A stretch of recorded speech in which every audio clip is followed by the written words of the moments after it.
Hi guys, and welcome back to my channel. I have been on vacation for a couple of weeks. Perhaps you noticed that my channel was quite quiet, and I have some things to chat about, some news to share with you, and just generally chat.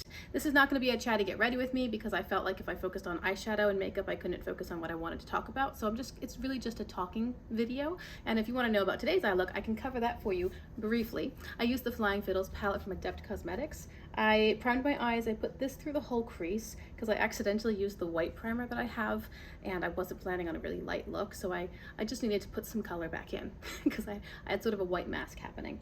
Then I deepened with one dip of this and two of this a couple of times, and just a little angle out here, a little cat eye thing going on in the outer corner.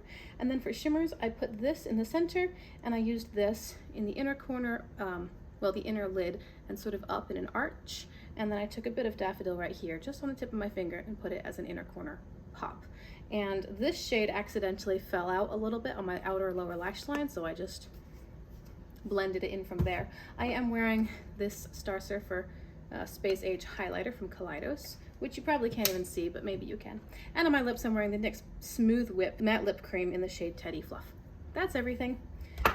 I can put that stuff in the description box if I remember to. But anyway, let's get down to brass tacks here. Before I went on vacation, I mentioned that I wanted to do some pre-filming to cover the gap, but I wasn't feeling very well and I wasn't able to get as much done as I had hoped. The reason that I wasn't feeling well is because we are expecting another baby. We're looking forward to baby number 4 over, end of the year into New Year's, somewhere in there. And this news is very exciting. We have a 13-year-old, we have a 4-year-old, and a 2-year-old. There were a couple of losses in between, so it was kind of like starting again. This obviously comes with some changes. And when I was thinking that I might be pregnant, before I took any tests, I was thinking my life is full and my time is pretty specifically portioned out. And if I'm gonna get pregnant and have a newborn, another baby, add to the family, something has to give. So I thought at that time YouTube was gonna have to give. Like I can't do everything. I can't spread myself this thin. And then when I did find out I was pregnant, at that time I was still catching up with comments and responding to people in my previous videos because we hadn't quite left for vacation yet. And I remember thinking, oh, but I enjoy this. This is fun. I like the community, the connection. It's a good hobby. And so maybe it doesn't have to give. So this subject has been on my heart and on my mind quite heavily in the last couple of weeks as we went on vacation. I decided that I was going to use that time to really focus on whether or not I missed filming and whether or not I was still interested in doing eyeshadow for the joy of it, to make sure that it hadn't gotten to the point where I was just sitting down to do looks for content creation. Because I wanted to make sure I was still having fun with the hobby itself. It hadn't become the rote of everyday life where, oh, well, I have a YouTube channel, so I do my eyeshadow for that. Like, I wanted to still find joy in the hobby. Also, I had noticed over the last several months, and I think I mentioned this a few times in videos, that my eyeshadow preferences are just softening a little bit. They're not quite as bold. They're not always as colorful as they used to be. In the last 3 years of my channel here, things are just a little quieter, and that's the vibe. I don't know if that's got anything to do with my season of life with little children, or again, feeling like maybe I was spread a little bit thinner than was healthy, and I just wanted to play still, but keep things a little simpler. They're less elaborate, they're less colorful, they don't always use as many shadows, and honestly, I'm just preferring the look of slightly more downplayed final effects anyway. The other thing I was focusing on during our 2-week vacation was I only brought neutral eyeshadow palettes with me, and this really surprised me. Like if I had said that about myself 3 years ago, I'd be like, no, never. Neutrals are boring. But you know that I've started to appreciate neutrals more, and so I brought more neutral palettes to see if I could still have fun, if I was still enjoying the base, fundamental, unexciting hobby for what it was. And I did. So it was encouraging to me that I was still having fun with eyeshadow, but it was of note that I didn't super miss filming. So I'm going to share with you guys my thought process and my decision as far as content creation and YouTube in general. I've written a lot down because I don't want to miss anything. I want to cover all the topics. So let me just go through the pros. And I'm talking about if the issue is whether or not I should keep my YouTube channel. We'll phrase it like that for the purpose of today's video. Some of the pros: there is a nice community here. I have genuinely enjoyed meeting interacting with you guys and talking to subscribers and viewers, even people who just view one video and never come back. It's still fun to engage in the comment section. I've met some really nice people. I have met people who our conversations move over to Instagram and we chat multiple times throughout the week. I have one friend who our conversations went further than that and we exchanged phone numbers and now we Marco Polo all the time. That's been a blessing. It's just been nice to have a community. Self-esteem building, yes. I do think it helped a bit. I guess it's helped a bit with self-esteem. Although I could look at it the other side and compare myself to all the other YouTubers I watch and be like, well, I don't look like her, you know, I'm not as pretty as her hair is better, her complexion's better, whatever. But on the whole, it's been self-esteem building because I feel a little more confident. I think this has helped a lot with my communication and my presentation on the whole. Even though I'm just filming in front of a camera, I think it has generally been a skill set which has been built up throughout the course of content creation. I've got, under pros, I have place to share looks. Absolutely. YouTube has been a great platform for me to share my creative expression. And yes, I can do that on Instagram, but I just prefer long form content. Monetization is possible now. This one's funny. I actually have been able to be monetized for some time. Around the time I hit the 1,000 subscribers, on the back end of YouTube, they're like, okay, you can start doing supers and I think subscriptions to become monetized. But I didn't do that because I felt like because I had such a small group of subscribers, the percentage of those who would be willing to pay for additional content would be pretty insignificant on the whole. It made more sense to me that, okay, if you hit 100,000 subscribers, then you'll get a reasonable amount who might be willing to do that, if that makes any sense. And now I'm actually right on the cusp because it's based on subscribers and view count, like how many people view for how many hours in a certain time frame. I'm literally right on the cusp of being able to reach the next level of monetization, which is watch ads. And that one I think would probably offer a little bit more. But I think that's based off of the content upload schedule, which fell off drastically when I went on vacation. So it's just funny, the timing of all of this. Anyway, I didn't start YouTube to monetize it, and I don't want to potentially stay or go based on that category or qualifier. Another pro I wrote down was it seems to justify more palettes, and this is an interesting one.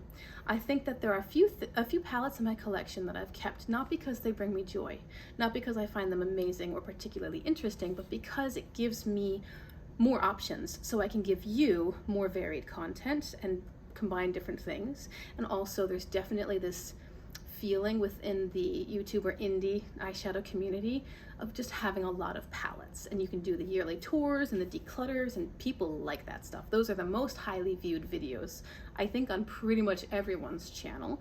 And so simply being here, I think on a subterranean level, justifies owning more than I really need or even possibly want. And finally, it is a fun hobby. As I said in the beginning, this has been a great thing for me. But when I weigh the pros against the cons, I have to decide not only how many there are, but also the weight of each of those things. So let me read you the cons. I have overall filming frustrations, and that's multiple things. First off, my kids broke my ring light, and so I'm just at the mercy of the sunlight right now, which is not a problem, it's just a thing, and it can alter the quality of my videos. Secondly, my youngest usually naps in the afternoon, and that's when I film. But my middle child, she's 4, she doesn't nap anymore, and she is a very active, very bombastic kind of child, and it's been quite challenging to get her to just sit quietly. Now she's learning, but she needs more oversight. I can't just put her in a room for quiet time, like set her on my bed with some books or something. She comes wandering out. And when she does, it interrupts my flow, it frustrates me, and I find that I might respond with shortness or be short-tempered with her, and I don't want that. I don't want that to be my response to her. I also never want YouTube or filming to be perceived by her or anyone else as a priority over my children. So if I'm in the zone here and she comes wandering through, she cuts through my screen, I have to blur her face in the background until I notice her, and then I stop, I interrupt myself, and then I have to deal with that. And it breaks up the flow. It takes up more time because I'm filming while the younger one naps, and it's just, she, I think, needs more guidance right now in these early years. And I'm giving her less of that because I'm prioritizing filming. Another consideration or frustration with filming is that my phone is getting older. That's what I use for filming. I don't have a camera. So I'm using my iPhone, which as it gets older, it starts acting weird. The apps are not as reliable. The one filming app I've been using for years is starting to give me issues with downloading from the app into the phone. And then I would upload from the phone to YouTube. So there are a couple of things that might happen. Sometimes it doesn't download at all from the app to the phone. I had to do several workarounds. Another problem is that if it does download to the phone, when I upload it to YouTube, I either have audio problems where the audio is not synced with my lips, or I have visual problems where the coloring on my video is highly contrasted. My face looks incredibly washed out and shiny, and it's just, the visual is terrible, and I have to delete the video and try to figure out, again, a workaround. So I've had to take the process of editing, which used to be quite streamlined, and now it has become a bit of a frustration and a burden because I never know which problem it's going to be or which app I need to use to get around that problem. I don't have the resources to go get a camera and then learn the whole process in a new way and to the computer, and it's just frustrating. Because it's frustrating, it's taking what was a source of fun and joy and delight and turning it into a bit of a burden where I think I might want to film, but then I'm gonna have to fight with the editing, and it's also adding to the time investment. Another con is, of course, the time investment. I have to block out a solid hour to film any video, and these are the basic videos. If I'm doing a longer video, like a collection tour or a declutter, that's several hours, and sometimes at this point with my kids' ages, I have to break it up into a few days. I have to add into that the time to edit, which, as I said, used to be streamlined and quick and simple. And then there's also the work to fill in all the information on the back end of YouTube, so the full description, all the links, the cards up in the corner of the screen, figuring out when I'm going to schedule it, doing the tags, doing the like the alerts for AI and stuff. There are just multiple steps on the back end as well. So all of that is a pretty reasonable time investment for one video. And because I'm not monetized, it's not like this is paying my rent. I take all that time, I put up a video, and then the interaction with the community and the fact that I was able to express myself is the reward, and that's fine. But that's where it stops. Like there's no benefit beyond that. But now there are other considerations, and the filming stuff is a big problem. Something I noticed when I wasn't feeling well and therefore wasn't able to film is that when I'm not prioritizing filming, I'm able to do other things. And this is something that really came freshly to me, I guess, because I found myself reading more, and I love to read. I was doing some cross-stitch, my little sewing projects. I actually had several client jobs for my small art business. I was able to do more at my art desk. Some of it was paid jobs, some of it was simply practicing, some of it was working ahead to fulfill an order for May because I'd be out of town. And another consideration is, now that I'm pregnant, I really want to be giving more intentional time to physical wellness, exercise, and doing things that keep my body strong and healthy.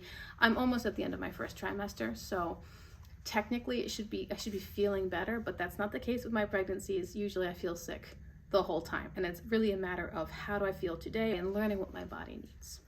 Anyway, so that was my pro and cons list, but there were some variables. Initially, I had put them all in the cons, and then I realized, no, they're not necessarily cons. For example, pregnancy nausea. I have no idea how I'm going to feel day to day. Yesterday, I was on the bathroom floor, but today I'm feeling fine. So I can't base things on that because I don't know. It's a variable. To be considered is also time and fatigue having a newborn. However, I actually started this YouTube channel when my middle child was a baby. She was a few months old when I started playing with eyeshadow in general, and then a few months after that, I started YouTube, but she was a baby. And then I became pregnant with my youngest while having a YouTube channel. So I filmed all through that pregnancy. I announced her birth here, and she's 2 now. So it's a variable.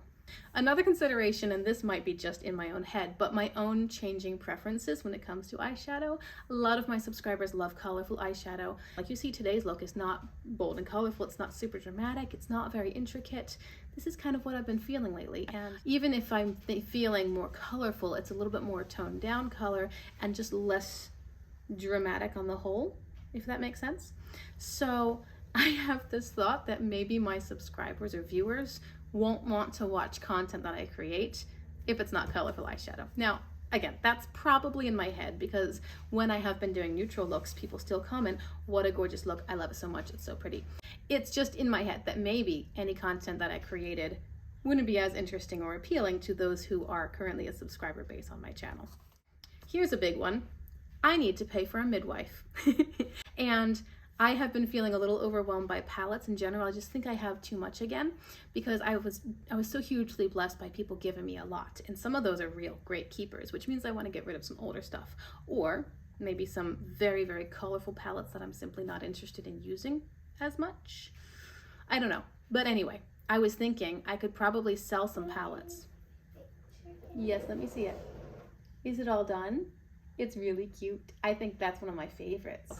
Anyway, I'm not sure where I was, but I was talking about a declutter. I think that I could probably sell a lot of palettes that I have that, again, maybe are more colorful than I'm interested in now, or if I really just narrow it down and keep my top favorite formulas and palettes, I'm not sure, but I thought I can sell palettes and, number one, get rid of that overwhelm, and number two, bring in some money for the midwife, because that is an unexpected, unanticipated expense which has a deadline. So, all of that to say, let me tell you some other options that I considered, and then I'll tell you what my final decision is.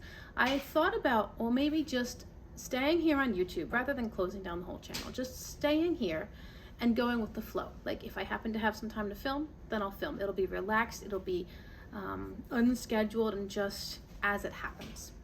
The problem I see with that is that, number one, it doesn't resolve any of the technical frustrations with the filming, the time, the quiet time, and frustrations with my phone and equipment. It doesn't resolve any of that. I just have to deal with those things less frequently. And secondly, I think that I would sort of just fade away. And I've seen this happen on lots of other channels. Life gets busy and the person posts less and less and less, and they just sort of slowly vanish. Now, I understand that, but I don't want to do that. And I think it would happen for me because I feel like if I wasn't pushing to create a reasonably consistent quantity of content, then life would just happen around me, and it would be less and less. And compounded by the frustrations of the actual filming, editing, I would want to film less and less. Another consideration was short form content. I thought, and again, I've seen this on a few channels as well, they're not able to do long form anymore, so they do a lot of short form. Now, that would resolve a lot of my equipment issues, because I don't need quiet, I don't need as much time, and the editing is easier. And it might download to my phone from the app because it's a much smaller file. But I don't really like filming short form content. It just doesn't bring me that same satisfaction. I prefer to do longer form content that feels more substantive. There are content creators whose videos I watch, but when they make short form content, I rarely watch it. It's just not my thing, you know? So my final decision is to pause or have an indefinite hiatus here on my channel after I kind of tie up some loose ends. I'm gonna do, maybe a final ranking from current or more recently acquired palettes. There was one video that I basically promised when everybody wanted a specific look from my while I was out. I'll post that video. Just a couple of things to close out. Like, as I said, tie up loose ends. I would prefer to just have a clean cut. I don't want to fade into oblivion. I don't want people to be like, gosh, I haven't heard from Rachel in a while, and come check my channel. Oh, she posted a video 3 weeks ago, and then before that she posted one 2 months. I don't want that. I want to have a clean break, give myself a chance to say goodbye, to say thank you, and to completely and fully shift my focus to other areas of life. Maybe I'll come back later, or maybe I'll simply close this chapter with gratitude. This actually has been a pretty hard decision, as I mentioned earlier, and I still do get a lot of pleasure from this hobby. I've got lots of ideas, things I want to talk about, color combinations I want to do, palette combinations I want to showcase or share. There's a lot. There are a lot of things that I would like to do. But I do think that, given all the considerations, this is the right course of action at this time. And that's why I'm calling it a hiatus instead of shutting down the channel completely. Because maybe I'll come back, or maybe I won't. I just don't know right now. There are too many things up in the air. I feel like this might be a disappointment to not just myself. I appreciate your understanding. I hope that I'll be missed, but also supported as I navigate this new season of life. And I know that a lot of my viewers are parents, and I mean, you guys get it. Like, we're adding a 4th baby to our household. It's gonna mean a lot of changes, not just whether or not Rachel makes YouTube videos. And this one just seems like the thing that takes the most time and has the least impact on our household, that it makes sense to let this one go. Anyway, my friends, that about wraps up today's video. As I said, I'm gonna plan on publishing a couple more videos to wrap up the last things that feel like they're unfinished, I suppose, or incomplete. I do have a final video planned where I will commence the hiatus, just as I said, ending with gratitude. And if that's the final video I ever share, then I want to do so nicely and in a tidy way that kind of covers all the bases and gives everyone some closure. I appreciate you so much for being here. Thank you for giving me some time. Thank you for visiting my channel. Hopefully this isn't your first time here, because I'll be like, hi, bye. I would love to hear your comments, of course. And as I said, it's been a much prayed over decision in the last month or so. We're excited about the new chapter of life, but sometimes new blessings mean letting go of old ones, and that's pretty much where I've landed. So I hope that you will stick around for the last few videos here on my channel. I appreciate you so much. Thank you for being here, and I'll see you soon. Bye.